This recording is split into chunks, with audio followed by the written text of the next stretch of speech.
오늘도 살아계신 하나님, 저희들을 하나님 자녀로 삼아주신 은혜에 감사를 드립니다. 아멘. 또 오늘도 하나님께서 주님의 높고 귀하신 위대하신 말씀을 또 듣게 하셔서 감사를 드립니다. 음, 하나님, 우리가 이 말씀을 들을 때 깨달아지게 하시고, 하나님께서 우리에게 또 지혜의 문을 주셔서 하나님의 넓고 깊고 넓은 그 사랑을 깨달아 알게 하여 주시옵기를 원합니다. 아멘. 그리하여서 우리의 삶이 우리 인간적인 인본의 생각은 다 끊어지게 하시고 하나님의 인의의 삶을 살아들 수 있는 우리의 삶이 되기를 기도드립니다. 아멘. 하나님, 우리 또 여기에 또 강의하시는 우리 목사님을 기억하여 주시옵시고 영육간에 강건하게 하여 주시옵기를 원하오며 이 아멘. 하나님 아버지의 통통 통독을 듣는 모든 성도들, 모든 사람에게 하나님 깨닫는 지혜와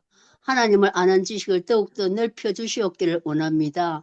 그래야 아멘. 우리의 삶이 하나님의 기쁨이 될 수 있도록 은총 베풀어 주시옵소서. 이 아멘. 시간을 주님께서 주장하여 주시옵소서. 거룩하신 예수님 이름 받들어 기도드려사옵나이다. 아멘. 아멘. 감사합니다. 네.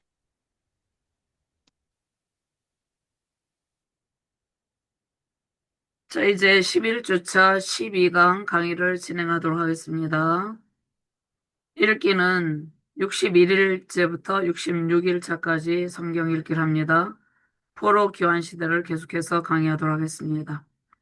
자, 역대기는 에스라가 제사장 사관에서 기록한 역사서입니다. 학사 겸 제사장인 에스라가 제사장 사관에 의해서 기록한 역사서인데 구약의 역사서가 크게 두 줄기의 역사서가 있습니다. 모세의 신명기적 사관으로 쓴 역사서가 있고요. 에스라가 제사장 사관에 의해서 기록한 역사서가 있는데 에스라 선지자가 기록한 역사서는 성전 중심을 강조하면서 남유다왕국의 역사만을 기록을 하고 있습니다. 그래서 역대상 1장에서 9장 34절까지는 창조부터 사울왕 전까지는 족보로만 처리하고 있고요. 그 다음에 그 10장부터 이제 다윗을 중심으로 또 다윗이 잘한 것을 중심으로 기록을 하고 있습니다. 남유다왕국의 정통성을 강조하고 있고요. 예배를 강조하고 있습니다. 자, 역대기는 BC 400년대에 쓰였고 아담에서부터 고레스 칙년까지 총 시대를 망라를 하고 있습니다. 창조 시대부터 이제 포로 기환까지, 그러니까 고레스 칙령이 포로 기환 때죠. 그때까지 족보로 처리하는 부분이 있죠. 그래서 전체의 시대를 볼 수 있고요. 자, 역대기의 저자는 에스라 선지자인데요. 두 가지를 강조합니다. 다윗 가문을 통해서 메시아가 오는 것, 다윗 가문을 통해서 예수 그리스도가 오는 것을 사무엘하 7장 16절 말씀에 말씀하셨습니다. 다윗이 성전 지을 모든 재료를 준비하고 성전 짓기를 간절히 열망했는데 하나님께서 다윗의 아들에게 성전 짓는 과업을 넘겨주시기로 하시고 다윗의 후손으로부터 영원한 예수 그리스도, 영원한 왕권을 가진 예수 그리스도가 오실 것을 약속을 하여 주셨고요. 성전을 중심으로 하는 예배를 강조하고 있습니다. 사무엘과 열왕기는 과거 지향적이라면 역대기는 미래 지향적입니다.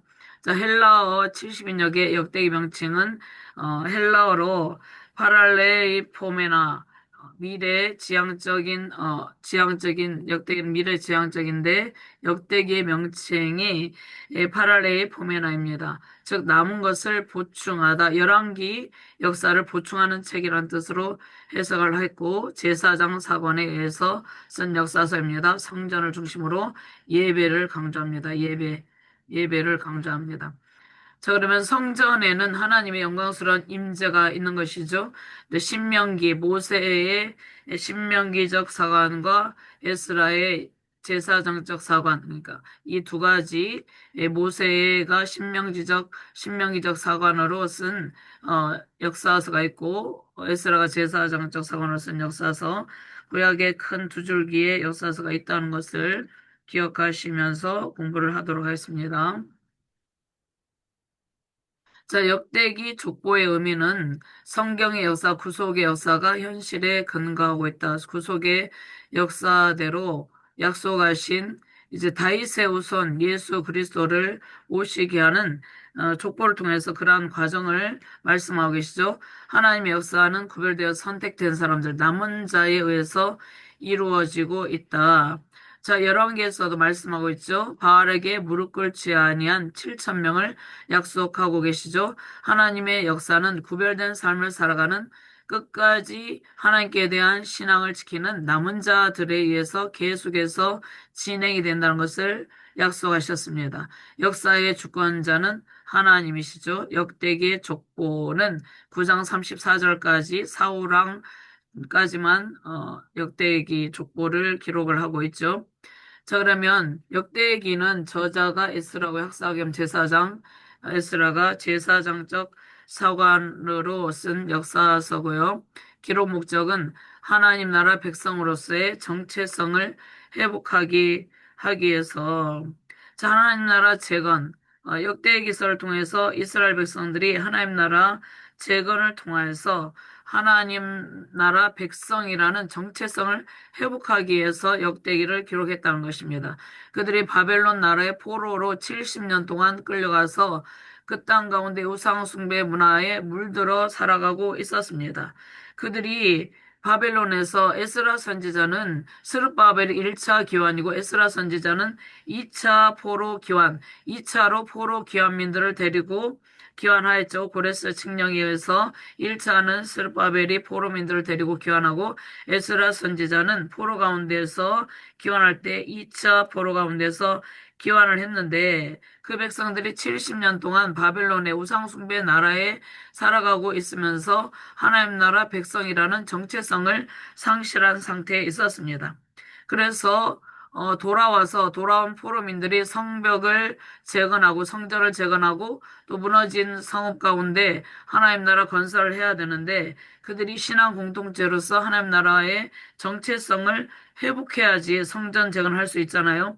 그것을 강조를 하고 있습니다. 하나님의 백성으로 정체성을 회복하여서 성전 재건 완수를 하기 위해서 기록을 했습니다. 족보를 언급하는 이유가 무엇입니까? 족보를 언급하는 이유는 아담부터 쭉 이어져서 역대기 9장 34절까지 사울왕 전까지는 족보로만 처리하죠. 그런데 족보를 언급한 이유가 하나님 나라 백성의 혈통, 언약 백성. 언약 백성은 누구입니까? 이스라엘 백성들이 하나님의 언약 백성이죠. 하나님의 언약 안에 있는 백성, 하나님 나라 백성의 혈통에서 예수 그리스도가 오시는 것을 말씀하고 있죠. 언약 백성들은 하나님 나라 기업의 상속자임을 상기시킵니다. 그다음에 남은 자들을 통해서 영광스러운 상태로 돌아갈 수 있음을 격려하고 있습니다. 자, 북이스라엘 왕국이 BC 722년에 아수르 제국에 의해서 멸망했죠. 그리고 남유다 왕국도 BC 586년에 바벨론의 느부갓네살의 3차 침공으로 인해서 멸망했는데 그들이 4차까지 포로로 끌려가고 또 포로로 끌려가지 못한 남은 자들은 황폐한 성읍에 살고 있었습니다. 그러한 정치적인, 사회적, 영적인 혼란 상황이죠. 전쟁을 통해서, 침공을 통해서 전쟁을 제대로 해보지도 못하고 침공을 통해서 나라가 멸망하고 매우 황폐해진 상황 가운데서도 끝까지 믿음을 지키는 신실한 남은 자들을 통해서 하나님의 영광스러운 상태로 돌아갈 수 있음을 격려하고 있습니다. 자, 역사상 중요한 역할을 맡은 민족으로서 하나님이 선민 이스라엘을 선택하셨죠. 선민 이스라엘을 어떻게 선택하셨는지를 보여주기 위해서 족보에서 이름을 계속 나열하고 있습니다. 성경의 족보가 나오죠.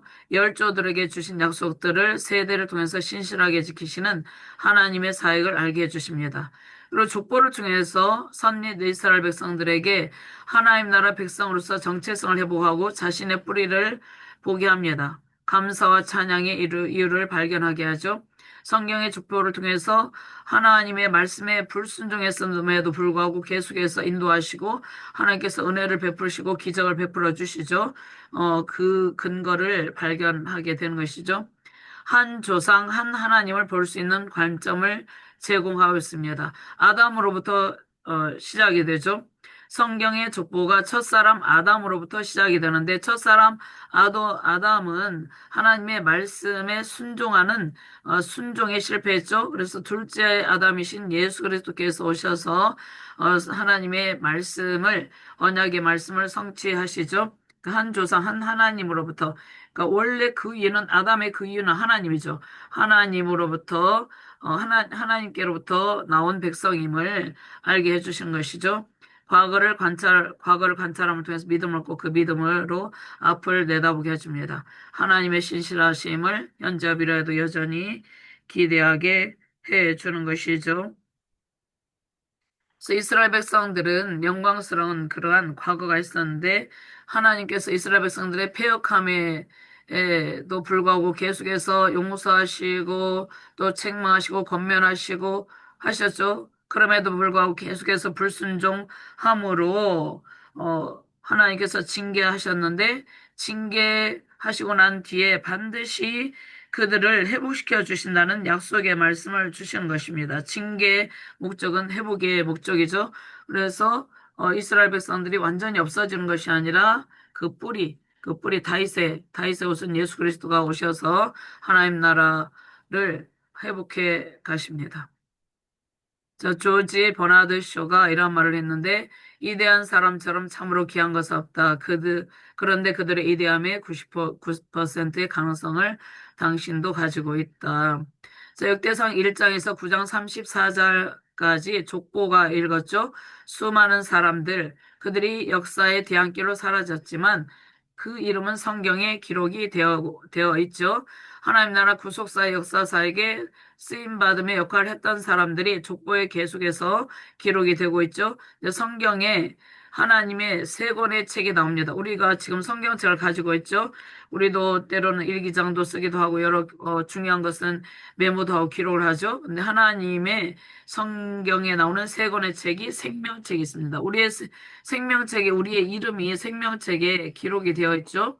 구원받은 모든 주의 백성들의 이름이 생명책에 기록이 되어 있고 우리가 한 행동도 한 행위책에 다 기록이 되어 있습니다. 그런데 우리가 불순종한 죄를 회개하면 하나님은 기억도 아니하신다고 그랬죠. 그리고 기념책이 있습니다. 생명책, 행위책, 기념책이 있는데 자, 우리의 이름이 지금 어디에 기록이 되어 있습니까? 생명책에 기록이 되어 있고 우리의 선한 행위책에 우리가 선한 행실을 하고 인의를 내려놓고 신의의 삶을 살아가면 이 신의로 살아간 모든 삶의 행적이 행위책에 기록이 되어 있습니다. 자, 기념책이 있습니다.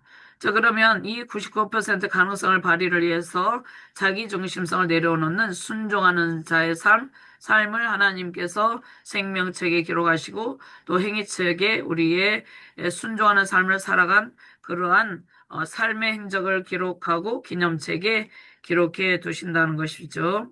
자, 우리는 하나님의 생명책에 기록된 하나님의 백성으로서 우리 자기중심성, 불순종, 교만, 그러한 것들을, 그것은 인의죠. 인의를 내려놓고, 인의, 우리가 통독 핵심 무엇입니까? 인의똑 신이 고우죠. 신이 고우죠. 인의똑 신이 고우하는 삶을 살길 바랍니다. 자, 역대상 4장 10절 말씀에 예전에 몇십 년 전에 야베스의 기도를 통해서 우리가 복 받기를 원했죠. 복을 받는 지경을 넓혀주기를 기도했습니다. 그런데 야베스의 기도란 책이 베스트셀러가 됐죠. 몇십 년 전에 제가 한 30대 때 이 책이 있었거든요. 그런데 여기에서 우리가 복의 지경만 넓혀주세요.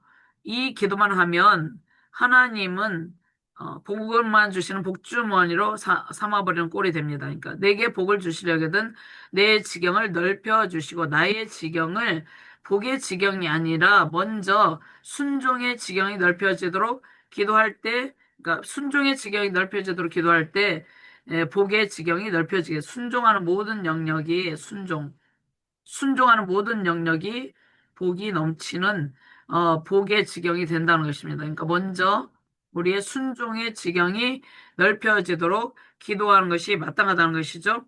그러니까 우리가 하나님의 말씀 순종, 신이 우리가 끊어서 계속 강조합니다. 신이 하나님의 방법, 하나님의 뜻대로 살아가는 것이죠. 순종의, 즉 순종의 삶을 살아가는 것이죠. 우리의 순종의 지경이 넓혀져서 우리 가운데서 하나님의 뜻과 하나님 나라가 우리 가운데서 우리를 통해서 확대되도록 기도할 때 우리의 복의 지경이 넓혀진다는 것입니다. 하나님 앞에 순종의 지경이 넓혀지므로 우리의 복의 지경이 넓혀지기를 바랍니다. 자, 지금 포로 귀환 시대를 공부하고 있는데요. 자, 포로 귀환 시대 먼저 1차 포로가 있습니다. 1차 포로에 BC 605년에 바벨론의 느부갓네살이 침공하여서 남유다왕국을 침공해서 다니엘을 끌고 갔죠. 다니엘과 세 친구를 끌고 갔죠. 그 다음에 여호야김 왕도 1차 포로 때 끌려갔습니다. 그 다음에 2차로 침공하여서 예루살렘에 침공하여서 여호야김과 에스겔 선지자와 왕실의 지도자 만여 명을 끌고 갔죠. 그 다음에 3차 포로가 있습니다. BC 586년에 3차 포로 때 시드기야 왕에게 바벨론 제국에 항복하라고 그랬죠. 그런데 에레미야 선지자 말을 듣지 않고 끝까지 항복하지 않고 오히려 친애굽 정책을 썼습니다. 그래서 더욱더 철저하게 멸망하는 비참한 결과가 나타나게 된 것이죠.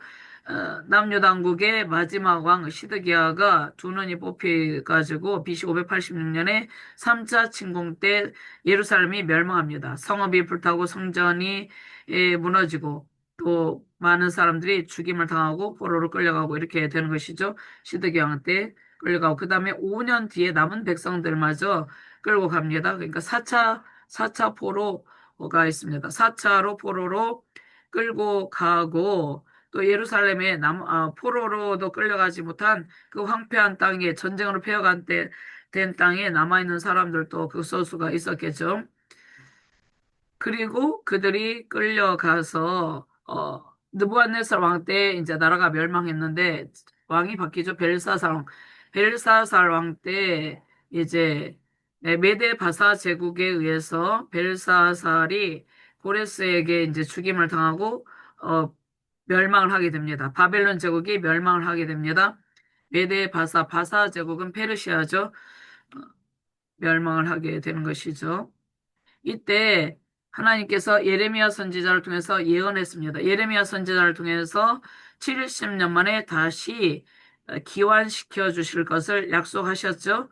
그래서 1차 포로 기환이 일어납니다. 스룹바벨이 포로민들을 데리고 고레스의 칙령에 의해서 1차로 기환을 하게 됩니다. 그래서 제단을 쌓고 번제를 드리고 성전의 기초를 놓는데 사마리아인들의 방해가 있었죠. 그 다음에 2차 포로 교환이 있습니다. 에스라 학사 겸 제사장인 에스라 선지자와 함께 에스라 선지자가 포로민들을 데리고 2차로 귀환하게 됩니다. 자, 고레스 왕들이 메데바사주국의 왕들이 고레스에서 다리오르세 아하수에로 아닥사스다. 이렇게 왕들이 있죠. 그다음에 아하수에르 왕의 왕비가 에스더죠. 자, 와스디를 폐위시키고 에스더가 왕비로 책봉을 받게 되는데 에스더와 남아있는 유다 백성들은 포로 가운데서 돌아오지 아니한 백성들이 있었습니다. 바벨론 제국에서 약 300만 명 정도 인구로 70년 동안 불어났어요. 유다 민족이 불어났는데 고레스 칙령에 의해서 돌아온 백성들은 5만 명이 채 안 되죠. 자, 2차 포로 기환이 있고요. 그 다음에 느헤미야가 3차로 포로 귀환을 하게 됩니다. BC 445년에 느헤미야가 3차로 포로 귀환을 하여서 성벽 재건을 하고 또 에스라 선지자는 회개를 시키고 영적 정화를 시키는 것이죠. 또 성전을 착공을 하지만 방해를 받습니다. 방해를 느헤미야가 BC 445년에 성벽을 재건하러 이렇게 오는 것이죠. 오는데 착공을 방해를 받는데 결국은 성벽을 완성하고 영적 회복을 이루게 됩니다. 느헤미야가 성벽을 50일 만에 재건하고 완성하여서 하나님께 하는 것이죠. 이때 남유다왕국이 활동했던 선지자가 에레미야 선지자, 다니엘, 또 에스겔, 오바다 선지자들이 있죠. 다니엘과 에스겔, 오바다 선지자는 포로 시대에 활동한 선지자죠. 그다음에 에스라, 학개, 스가랴 선지자가 있습니다. 그다음에 에스더는 돌아오지 포로민들 가운데 돌아오지 아니한 백성들 하만의 악한 계계로부터 멸절당하는 상황 가운데서 하나님의 섭리 가운데 보존하여 주시죠. 포로 귀환기의 역사서의 특징을 살펴보도록 하겠습니다. 자, 에스라는 회복의 책입니다. 에스라는 이제 포로 가운데서 하나님 나라 백성의 정체성을 상실하고 고통 가운데 있는 백성들을 다시 귀환시키셔서 성벽을 재건하고 회복하여 주신다는 약속의 말씀이죠. 회복의 책이고 느헤미야는 재건의 책입니다. 그다음에 에스더는 보존의 책이죠. 느헤미야는 돌아와서 성벽을 재건하고 에스더는 하나님의 섭리적 보존, 하나님의 섭리 가운데 포로 가운데서 돌아오지 않았던 남아있던 백성들, 그 백성들도 하만의 악한 계계에서부터 보존하여 주시고 하나님의 은총을 베풀어 주시는 그러한 내용을 기록하고 있는 책이 에스더죠. 성경의 여인들이 주인공인 책이 룻기와 에스더가 있습니다. 그다음에 에스더는 유대 여인이죠. 유대 여인인데 이방 나라의 왕 아하수에로 왕과 결혼했고 룻은 이방 여인, 모압 여인이죠. 그런데 유대인인 보아스와 결혼을 했습니다. 자, 에스더를 살펴보도록 하겠습니다. 자, 에스더는 하나님의 섭리적 보존, 하나님께서 포로 가운데서 귀환하지 아니한 백성들을 어떻게 지켜주시고 보호해 주시는지를 알려주고 있습니다. 와스드의 왕비가 폐위되고 에스더가 왕비가 되었죠. 하만의 음모 가운데서 하나님이 지켜주시죠. 모르드게의 구원 청원 있고 에스더가 도움을 받습니다. 위기 상황 가운데서 해결해 주시죠. 이기가 예상되는 이기가 있고 해결되는 이기가 있습니다. 모르드게가 명예를 얻고 하만이 자신의 음모에 자신이 이제 그 자신이 만든 계략에 자신이 죽게 되는 것이죠. 유대인의 복수가 있고 불임절 탄생이 있고 모르드게가 수상이 됩니다. 하만은 자신이 높아지려 했지만 하나님은 모르드게를 높여주시죠. 하만의 음모가 수포로 돌아갑니다. 고레스 칙령에 의해서 예레미야 선지자를 통해서 고레스 왕의 마음을 감동시키셔서 포로민들을 귀환하게 하신다는 예언의 말씀을 주셨죠. 그 예언의 말씀의 성취입니다. 예언의 말씀대로 바사는 어디입니까? 현재 페르시아죠. 고레스 왕의 칙령으로 스룹바벨에 의한 1차 귀환이 있습니다.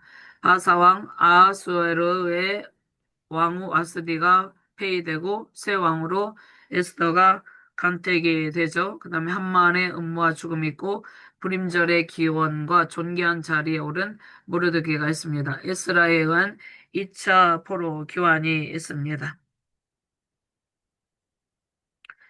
자, 에스더의 시대적 배경을 살펴보도록 하겠습니다. 자, 메데 바사의 왕들이 있죠. 메데 바사의 왕들이 고레스, 캄비세스, 멜디스, 다리오, 이렇게 아수에로 이름은 아수에로는 크세르, 크세스 동일 인물입니다. 아닥사스다 왕이 있습니다. 대표적인 왕은 다리오, 아수에로, 아닥사스다죠. 자, 605년에 1차 포로 1차 포로가 있죠. 1차로 다니엘과 그 친구들이 잡혀갔습니다. BC 605년에 2차 포로 때 에스겔과 만여 명이 잡혀갔습니다. 그 다음에 바벨론에 사로잡힌 다니엘과 유대인들의 70년의 포로 생활이 지속이 되는데 느부갓네살에서 예루살렘 성전이 완전히 파괴되고 시드기 왕 때 남유당국이 멸망을 하게 됩니다. 70년간의 포로 생활이 있고 예레미야 선지자를 통해서 70년 만에 고토로 다시 돌아오게 하실 것이란 약속의 말씀을 주셨죠. 그 예언의 말씀대로 고레스 칙령을 통해서 돌아가서 성전을 재건하라는 바사왕 고레스 칙령을 통해서 1차 포로, 2차, 3차 포로로 귀환을 하게 됩니다. 스룹바벨 1차 포로, 에스라 2차 포로, 그 다음에 느헤미야가 3차 포로입니다. 스룹바벨 1차 포로로 귀환하고 에스라가 BC 458년에 2차로 귀환하고 3차로 느헤미야가 BC 445년에 예루살렘으로 돌아와서 52일 만에 성전을 재건합니다. 자, 그럼 여기에 에스더가 있죠. 아하수에로 왕의 왕비이죠. 자, 에스더의 이름은 페르시아로 스타라는 뜻이죠. 자, 히브리어로 하다사입니다. 히브리어로 그의 이름은 하다사고 이 정치적, 경제적, 사회적으로 매우 암울한 시대에 이 암담한 시대에 하나님은 에스더를 통해서 그 참담하고 힘든 상황 가운데 남유다 백성이 그리고 고향도 아니고 먼 이방 땅에서 완전히 하만의 계략에 의해서 완전히 멸절되는 그러한 위기 상황 가운데서 에스더를 통해서 하나님은 하나님의 백성들을 외면하지 않고 반드시 지켜주시고 보호하여 주시는 신실한 하나님이심을 알려줍니다.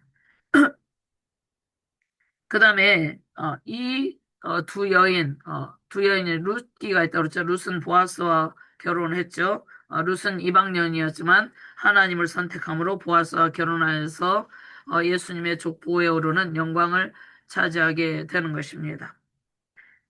자, 에스더를 통해서 우리는 남은 백성들,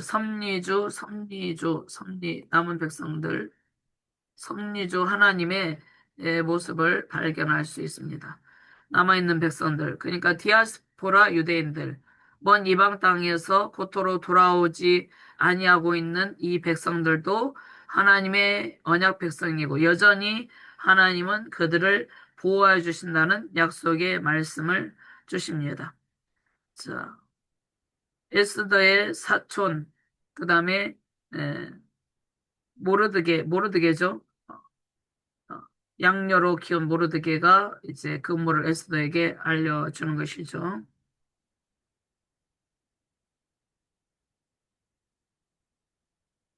에스더의 이름은 페르시아어로 스타라는 뜻이고 히브리어로 하다사입니다.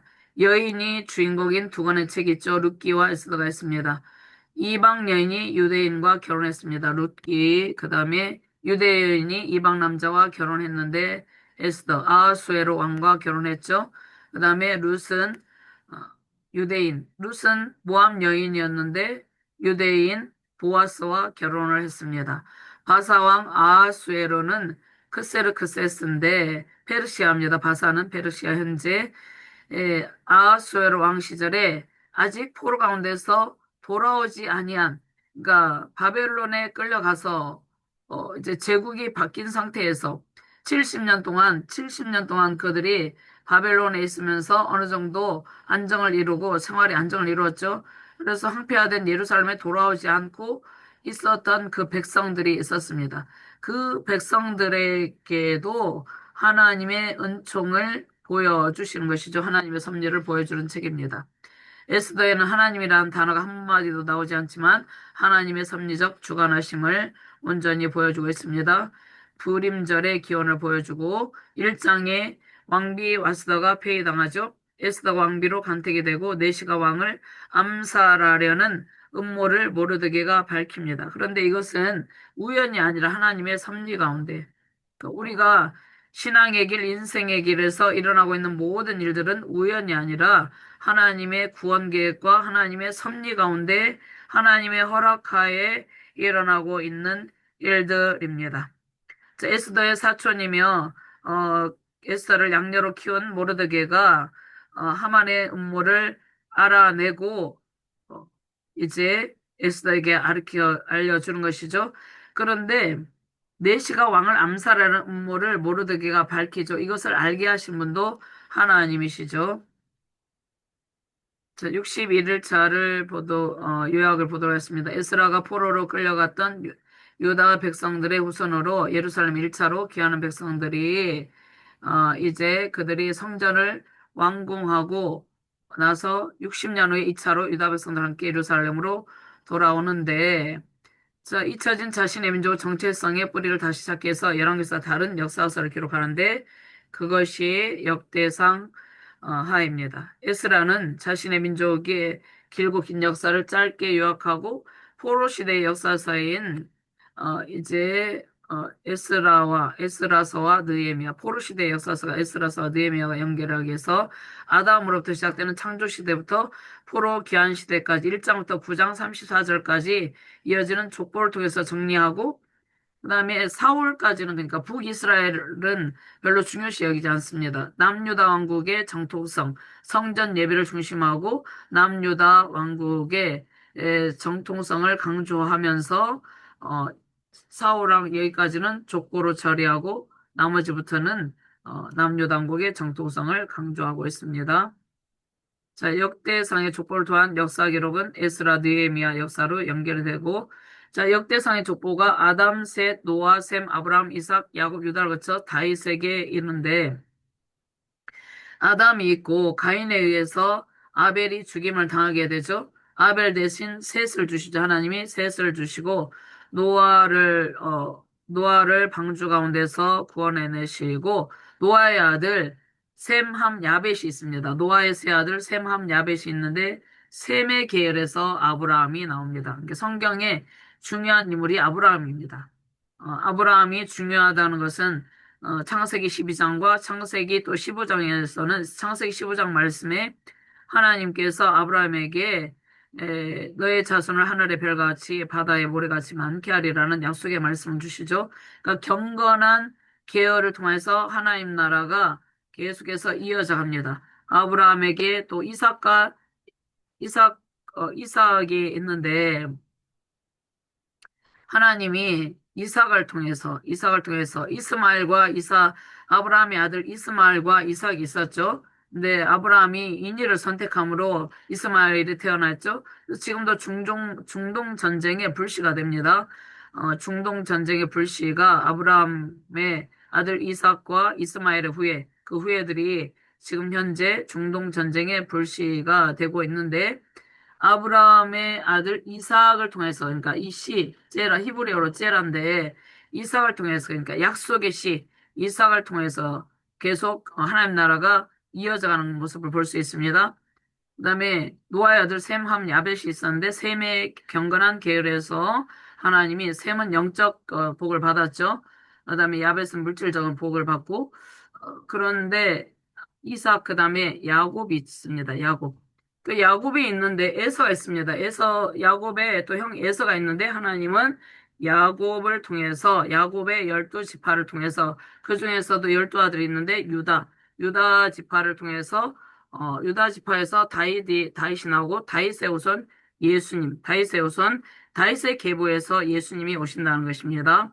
그래서 역대상 9장 34절까지 족보로 이것을 기록을 하고 있고요. 그 다음에 다윗의 성전 중심의 예배 문화에 중점을 둡니다. 그러니까 이 예배 문화에 중점을 두는 것은 장차 다윗의 후손으로 오실 예수 그리스도를 향하고 있습니다. 이 족보가 누구를 향하고 있습니까? 예수 그리스도를 향하고 있고, 그 다음에 다윗의 후손 예수 그리스도를 통해서 이제 하나님 나라가 예수 그리스도의 후손, 그러니까 다윗의 후손 예수 그리스도를 통해서 하나님 나라가 영원토록 견고하게 세워지는 것이죠. 그래서 남유다 왕국의 성전 중심의 예배 문화를 강조하고 있습니다. 역대기의 족보는 아브라함과 다윗의 후손으로 오실 신약의 예수 그리스도의 족보와 연결되는 다리의 역할을 해줍니다. 61일차를 보도록 하겠습니다. 에스더의 스토리라인을 보도록 하겠습니다. 아하수에르 왕의 왕비 와스디가 폐위되고 에스더가 왕비로 간택이 됩니다. 네시가 왕을 암살하려는 음모를 모르드게가 밝히게 되는데, 이것을 알게 하신 분도 하나님이시죠. 3장에서 5장까지 이게 상황했습니다. 하만이 자신이 유대민족을 멸절하고 온 나라와 유대인을 몰살하려 한 것이죠. 에스더가 이제 에스더 하만의 눈에 거슬린 모르드게가 이거를 에스더에게 알게 하는 것이죠. 자, 그로 인해서 온 유대인 학살하려고 그날을 제비 뽑아 정하는데, 이것이 불임절의 기원이 되는데요. 하만의 음모를 하나님께서 무력화시키시죠. 모르드게를 통해서 또 에스더가 죽으면 죽으리이다 기도를 하는 것이죠. 여기에 에스더가 이때 금식 금식하고 규례를 이제 죽으면 죽으리라 금식하고 하나님 왕께 나아가는 것이죠. 왕께 함부로 나아갈 수 없었습니다. 왕께 허락을 받지 않고 나아가면 죽게 되었는데 금식하고 나아가리니 금식하는 규례를 어기고 이 규례를 어기고 왕에게 나아가는 죽으면 죽으니까 에스더가 죽으면 죽으리라는 결단하고 자신의 민족 보존을 위해서 헌신을 하는 것이죠. 그래서 이렇게 하게 하시는 분도 하나님이죠. 하나님이 에스더를 통해서 유다 민족의 말살하려는 위기 상황 가운데서 건져주셨습니다.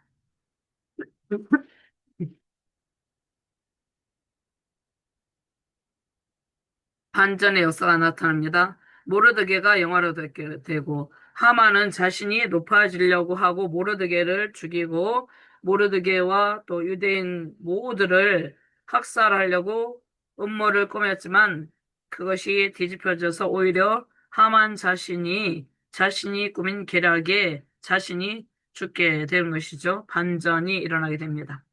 그다음에 승리가 일어나게 됩니다.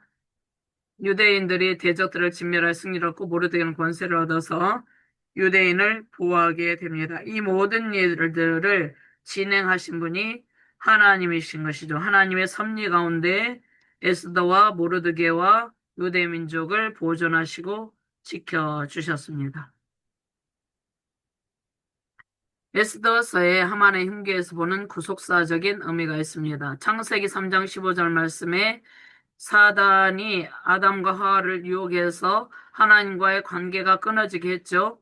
그런데 여인의 후손 예수 그리스도가 오셔서 사단의 머리를 밟을 것이라는 약속의 말씀을 주십니다. 영적 전쟁을 선포하시고 여인의 후손 예수 그리스도께서 오셔서 권능의 발로 사단의 머리를 밟고 승리할 것을 약속하셨습니다. 그러면 사탄이 자기의 머리를 밟을 메시아가 오는 길목을 차단하려 하는 것이죠. 그래서 유다 민족 그러니까 야곱의 아들 12아들 중에서도 유다의 후손에서 다윗이 나오고 다윗의 후손 예수 그리스도가 오죠. 그러니까 예수 그리스도께서 오실 길목을 차단하기 위해서 유다 민족을 멸절하려 했다는 것이죠. 메시아가 아브라함의 자손에서 나올 것이 예언이 되었기 때문에 사단은 어떻게 해서든지 이스라엘 백성들을 멸망시켜서 예수님이 오는 길목을 차단하려 하는 것입니다. 애굽의 바로가 이스라엘의 남자아이를 다 죽이려고 했던 것도 그 이스라엘의 후손에서 예수 그리스도가 오는데 사단이 자기의 머리를 밟을 예수 그리스도가 오는 길목을 차단하기 위해서 이스라엘 백성들을 멸망시키려 한다는 것이죠. 이스라엘 주변 나라들이 끊임없이 이스라엘 백성들을 침략하여서 멸하려 한 것도 이러한 이유에서입니다. 자, 에스더 시대에 사탄이 하만에게 들어갔죠. 하만에게 들어가서 에스더 유다 민족의 후손에서 장차 오실 예수님이 오지 못하도록 이스라엘 자손을 완전히 진멸하려 했다는 것이죠. 하만의 히브리 알파벳 숫자 개념을 포함하면 666이 되는데 이것은 요한계시록에 나오는 짐승의 숫자입니다. 하만의 마음에 사탄이 들어가서 사탄의 앞잡이 역할을 했다는 것입니다. 그러면 지금 현재 정치적, 사회적, 종교적 상황을 보면 마치 반성경적인 가치관을 가지고 반성경적인 악법들을 만들고 그것들을 통과시키려고 하는 악한 자들이 있다는 것입니다. 사탄의 앞잡이 역할을 하는 자들이 있다는 것이죠. 그래서 하나님의 백성들을 괴롭히고 하나님의 백성들의 씨를 말리려고 하는 것이죠. 그래서 공산주의가 있습니다. 공산주의, 여기에는 뭐 공산주의가 나오지만 공산주의는 기독교를 박해를 하는 것이죠. 자, 사탄의 앞잡이 역할을 하만이 했는데 이러한 영적인 사탄의 방해를 뚫고 예언의 말씀대로 예수님께서 이 땅 가운데 오셨고 또 장차 재림을 하실 것을 약속하셨는데 그날과 그때와 그 시는 천사들도 모르고 예수님도 모르고 오직 하나님만 아신다고 그랬죠.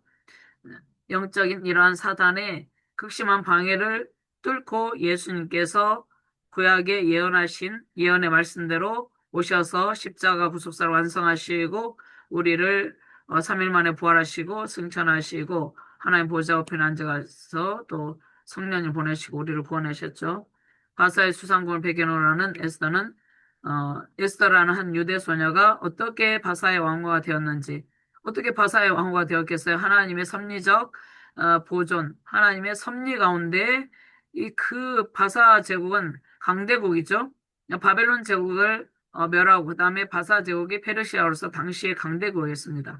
근데 그 강대국의 바사의 왕후가 될 수 없죠. 한 유대 소녀가 하나님의 섭리 가운데 왕후 와스들을 패하고 아수에로 왕의 왕비가 되게 하셔서 유다 민족이 멸절되려는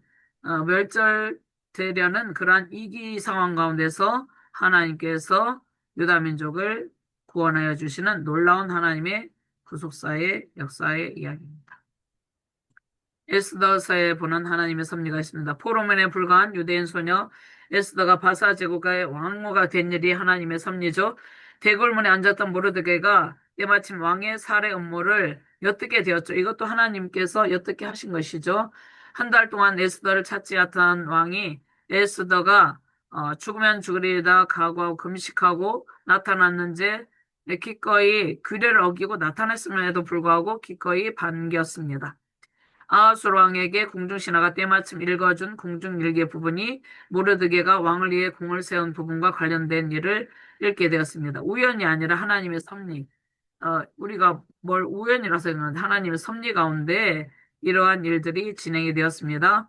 궁지에 처한 하만이 에스더에게 살려달라고 매달릴 때 왕이 돌아와서 오히려 하만이 그러니까 에스더의 무릎 아래서 살려달라고 매달리죠. 하만이 그것을 왕이 보고 에스더를 강간하려고 판단하고 오히려 하만이 죽게 되는 것이죠. 모르드게를 매달아 죽이려고 세운 계략에 하만이 그 장대에 자신이 매달려서 죽게 되는 것이죠. 이것이 하나님의 섭리입니다.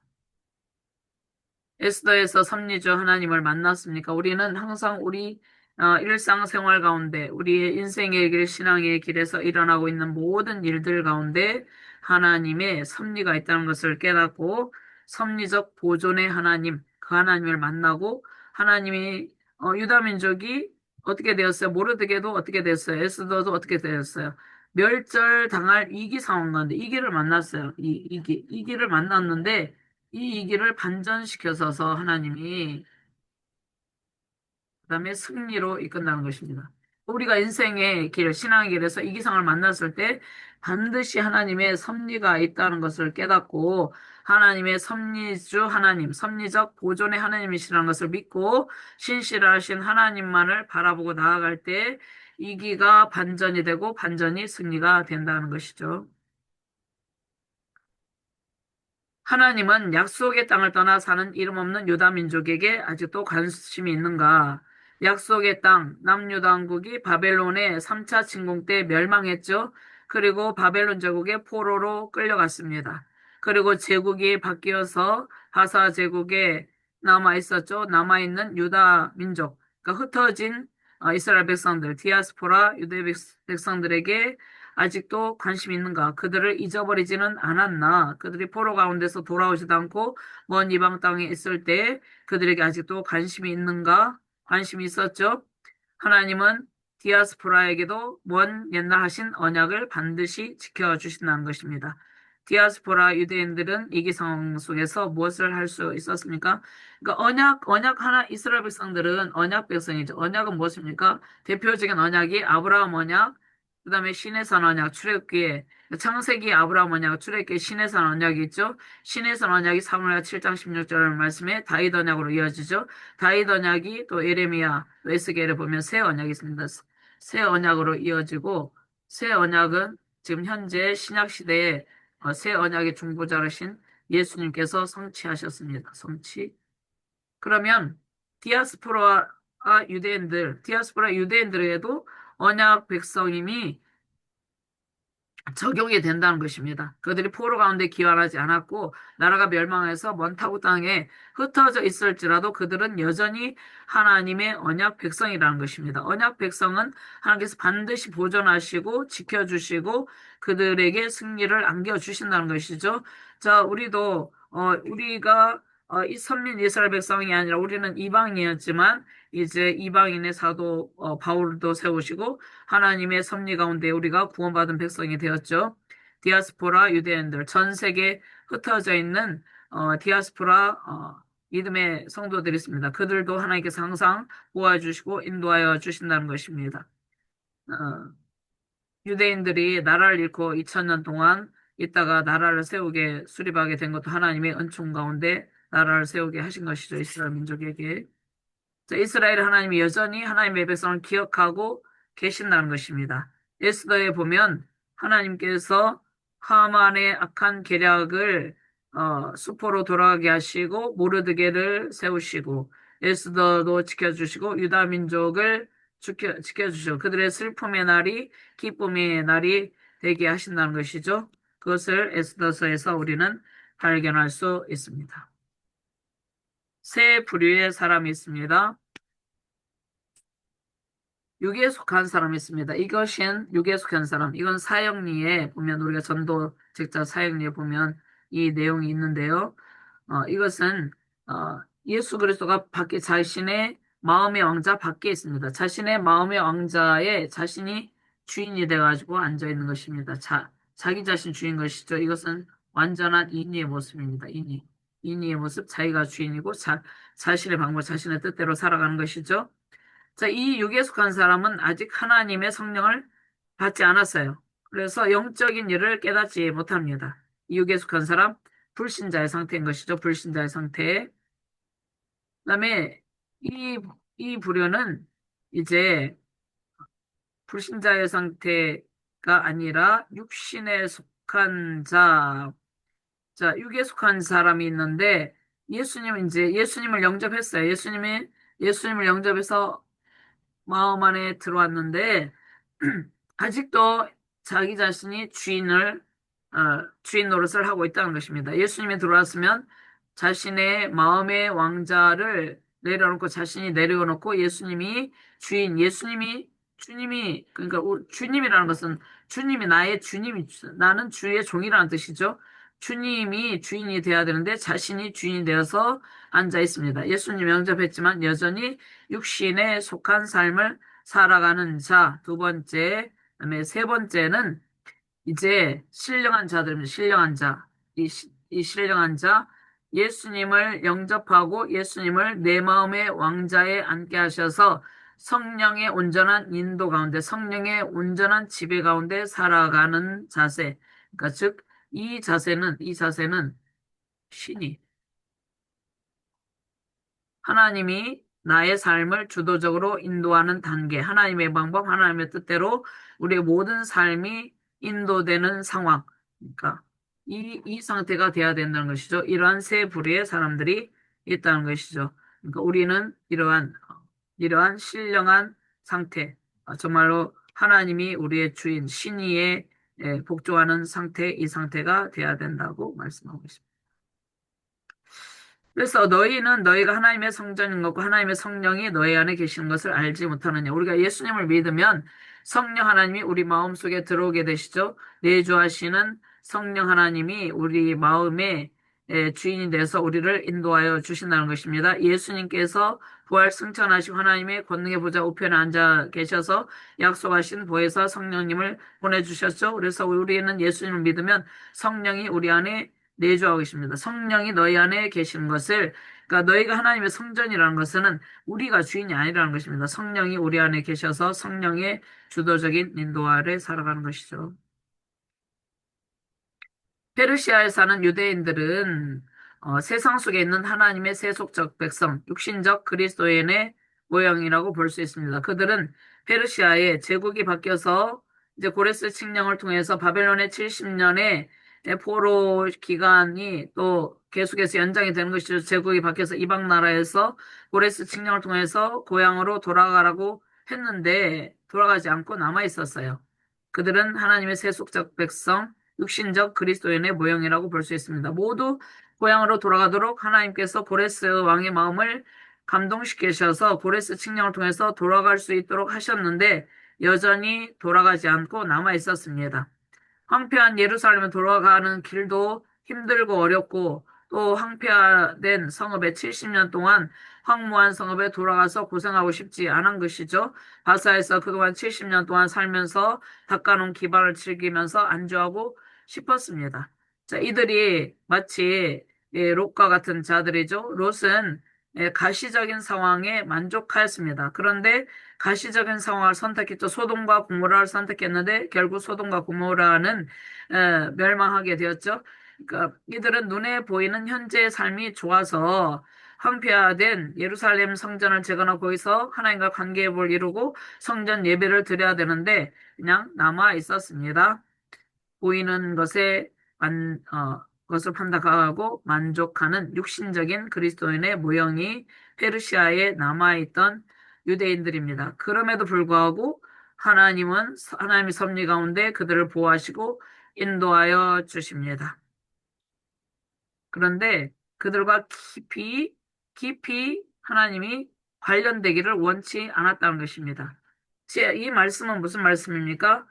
우리는 육신적 그리스도인에서 벗어나 탈바벨론, 바벨론에서 나와야 되고 애굽에서 나와야 되는데 애굽과 바벨론은 사단의 문화를 의미합니다. 세속.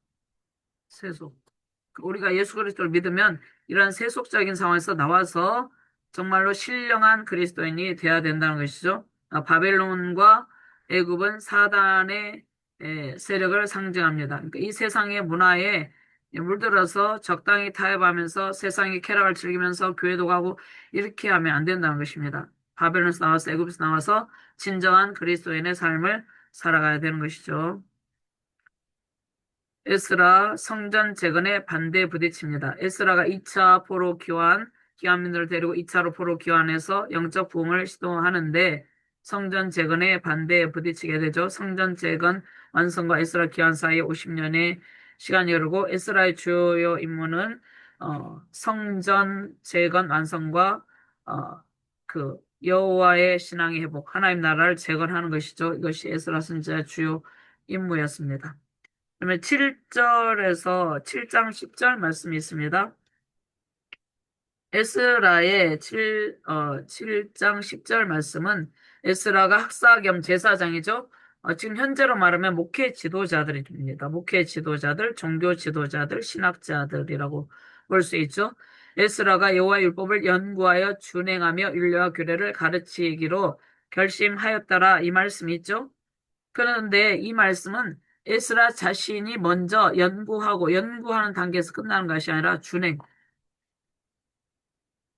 이것이 그러면 사역자는 목회자는 특별히 자신이 하나님의 말씀 순종의 삶을 살아가는 자세가 중요한 것이죠. 성경을 연구하고 성경 말씀을 가르치기 이전에 말씀 순종의 삶을 살아가서 그 삶으로 나타내는 것이 중요하다는 것이죠. 자, 이 말씀대로 에스라 선지자는 말씀 사경을 열고 이스라엘 백성들을 회개시키고 부흥시켰습니다. 에스라의 기도가 있습니다. 모세의 기도가 있고 여호수아의 당부. 모세의 당부는 무엇입니까? 신신당부했습니다. 모세가 신명기를 통해서 신명기법을 통해서 레위기법을 통해서 교육받은 출애굽 1세대가 가데스 바네아의 반역 사건으로 죽게 되죠. 그래서 여호수아 갈렙과 출애굽 1세대들에게 신명기법을 훈련시키는데 당부가 무엇입니까? 섞이지 말라. 우상 숭배 문화와 섞이지 말라는 것입니다. 여호수아도 나와 내 집은 오직 여호와만 섬기겠노라. 이방인들과 통혼하지 말고 이방 우상 숭배 문화와 섞이지 말라는 것입니다. 가나안 땅의 일곱 족속의 성기는 바알과 아세라 온갖 우상 숭배 문화와 섞이지 말고 하나님께 대한 신실한 신앙, 깨끗한 순결한 신앙을 지키라 했죠. 그런데 그들이 하나님의 말씀을 지키지 않고 섞여버렸습니다. 그래서 이혼을 시킨 것입니다. 자, 에스라 9장의 기도를 읽고 우리가 이런 기도가 교회에서 나와야 되지 않나. 레위기 26장 지켜 행함을 강조하고 있죠. 신명기 28장도 지켜 행함을 강조하고 있습니다. 지켜 행함은 순종이죠. 순종에 따른 복과 불순종에 따른 저주를 말씀하고 계시면서 순종에 따르는 복을 받을 것을 말씀하시죠. 레위기 26장도 지켜 행하면 번성하고 번영의 복을 주시겠다고 약속하셨습니다. 에스라 9장 11절에서 12절 말씀이죠. 자, 예, 여기에서 그들이 더러움으로 채웠다고 말씀하고 있죠. 어, 섞이지 말라고 했는데 이방 백성들의 더럽고 가증한 일을 행하여서 땅을 더럽혔다는 것입니다. 우상숭배 문화에 동화되어서 우상숭배 죄악을 저지름으로 그 땅을 우상숭배 문화로 더럽혔다는 것이죠. 그러면서 너희 여자들을 그들의 아들에게 주지 말고 그들의 딸들을 너희 아들들을 위하여 데려오지 말며 통혼하지 말라는 것입니다. 그러니까 우상 숭배자들과 결혼하여서 하나님을 잊어버리는 상태가 되지 말라는 것이죠. 에스라 기도의 핵심 하나님 나라 회복, 하나님의 주권에 순종하는 삶으로 회개하는 것. 오늘날 교회가 구별돼야 되는 것이죠. 교회가 세상에서 구별되어서 신실한 믿음을 지키고 순종하는 모습을 보여야 되는 것이죠. 에스라 기도의 핵심이 하나님 나라 회복입니다. 자, 정복하기를 실패. 출애굽기에도 말씀하고 있죠. 정복하기의 실패는 출애굽기 23장에 이미 말씀했습니다. 가나안 땅에 가면 이제 출애굽기 20장에서 20절에서 26절 말씀에 가나안 땅에 7족속이 있습니다. 가나안 땅에 가면 그들의 신을 경배하지 말고 섬기지 말고 그들의 행위를 본받지 말고 그 우상들을 다 깨뜨려 주상들을 부수고 오직 하나님만을 섬기라고 했죠. 그렇게 하면 하나님께서 너희 양식과 물의 복을 내리고 너희 중에서 병도 취하고 낙태하는 자고 임신하지 못하는 자가 없어 너희 날수를 채우리라. 하나님의 복을 약속하셨습니다. 그런데 이 출애굽기에 주신 이 약속의 말씀을 어겼습니다. 신명기법을 통해서 말씀하셨죠. 통혼하지 말라고 말씀하셨죠. 우상숭배, 이 말씀은 우상숭배 문화와 섞이지 말라는 것입니다. 우상숭배 문화와 섞이지 말라는 것이요. 그러면 지금 현재 교회도 다니면서 우상도 섬기면서 이 두 가지를 하면 안 된다는 것이에요. 우리 교회를 다니면 오직 하나님께 예배하고 하나님께 기도하고 이렇게 해야 된다는 것이죠. 근데 특별히 정치인들을 보면은 우상의 재단에 가서 또 우상 숭배 행위를 하죠. 정치적 상황에서 어쩔 수 없다는 것이 아니라 그러한 가운데서도 정말 하나님을 섬기는 신앙인이라면 오직 하나님께 예배드리고 그러니까 그 예배하는 자 하나님을 섬기는 하나님 백성들은 우상 재단에 가서 절하거나 그렇게 하면 안 된다는 것이죠. 그리고 특별히 우상 숭배 문화와 섞이면 안 된다는 것이죠. 섞이면 어떻게 하신다고 말씀합니까? 진노하사 갑자기 너희를 멸하실 것이다. 그러면서 우상 제단을 헐고 주상을 깨뜨리며 아세라 목상을 찍으며 조각한 우상들을 불사할 것이니라.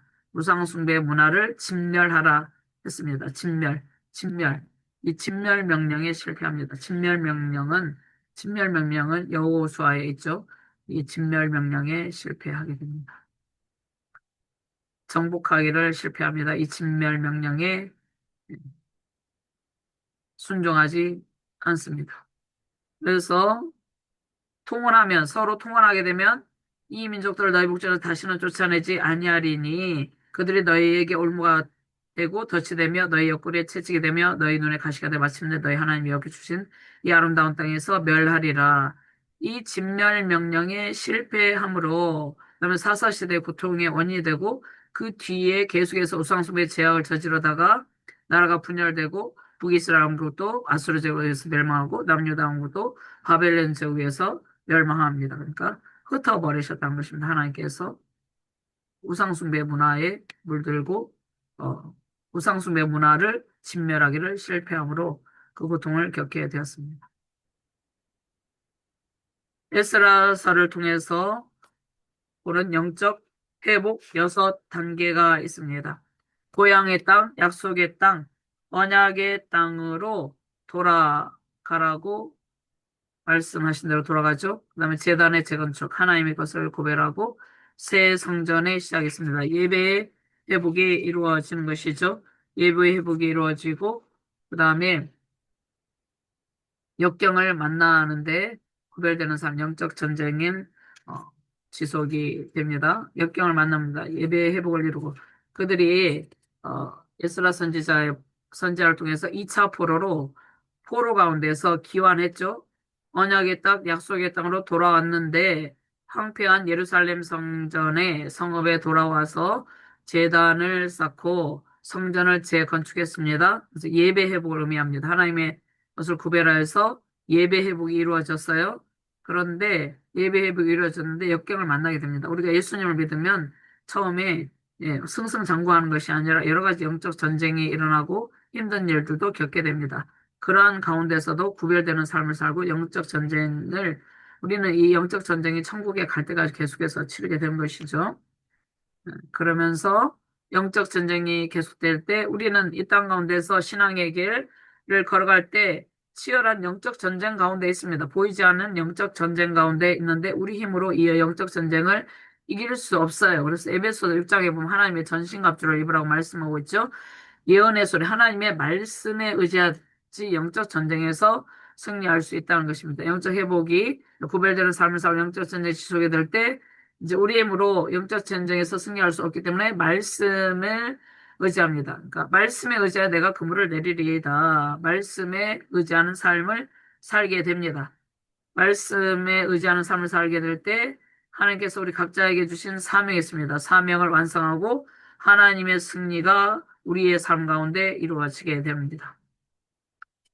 에스라 느헤미야의 스토리라인을 보도록 하겠습니다. 1차 교환이 에스라 1장 2절 1장 2장에 1차 교환이 일어납니다. 그 다음에 성전 재건이 3장 6장에서 성전을 재건하게 되고요. 에스라의 사역이 7장에서 10장까지 에스라의 사역이 있습니다. 1차 기환에서 그들이 성전을 재건하려고 하는데 자, 성읍이 건축되는 것을 방해합니다. 자, 바벨론 땅에 잡혀가 있는 동안 유다 지방은 사마리아 사람들과 주변의 나라에서 이주해온 이방인들이 살고 있었습니다. 그러니까 바벨론 땅에 잡혀 있는 동안 남유다 지역 예루살렘에 또 사마리아 사람들 주변 나라 이주해 온 이방인들 살고 있었고 그들이 또 4차 포로 가운데 끌려갔지만 정말로 끌려가지 못한 소수의 사람들이 있었겠죠. 그들이 섞여서 이렇게 살고 있었습니다.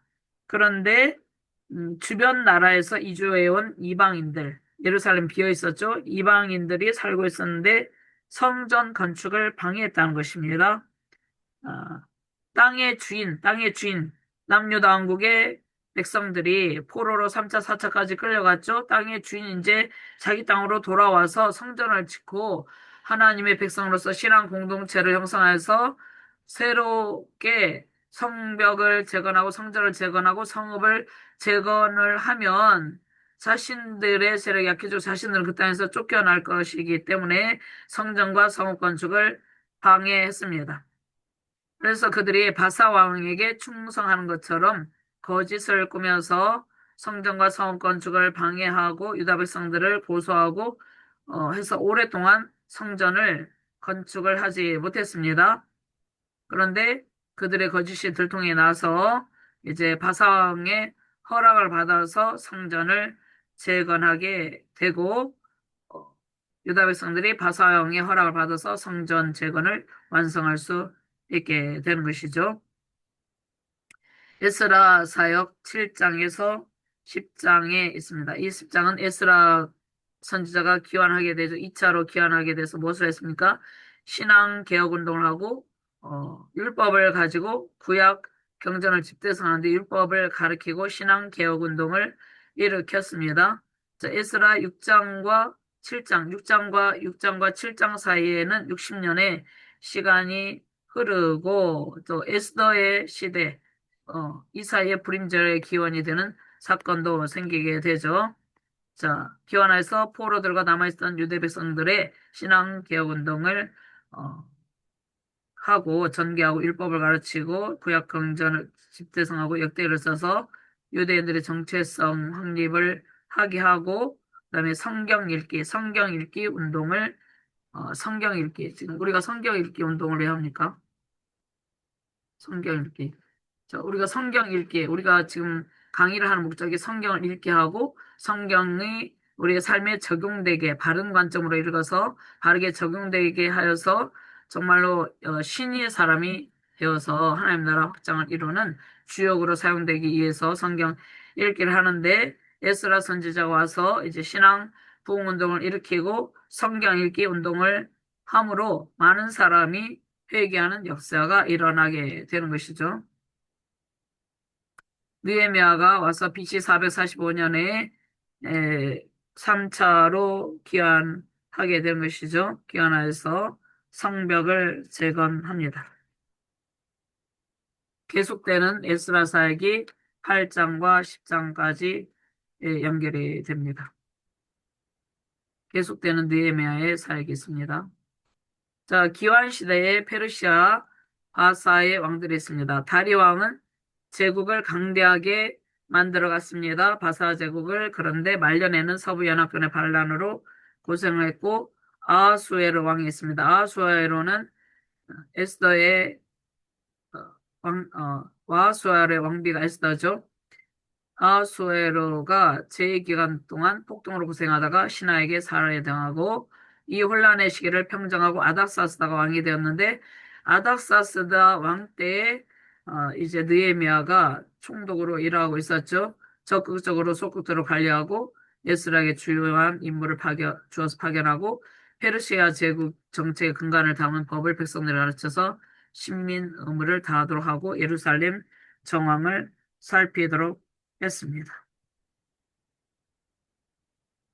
62일차 바벨론 땅에 잡혀간 유대인들, 그들이 예루살렘에 귀환하지 않고 흩어져 살고 있었지만 섭리주 하나님, 보존의 하나님이심을 에스더서를 통해서 보여주십니다.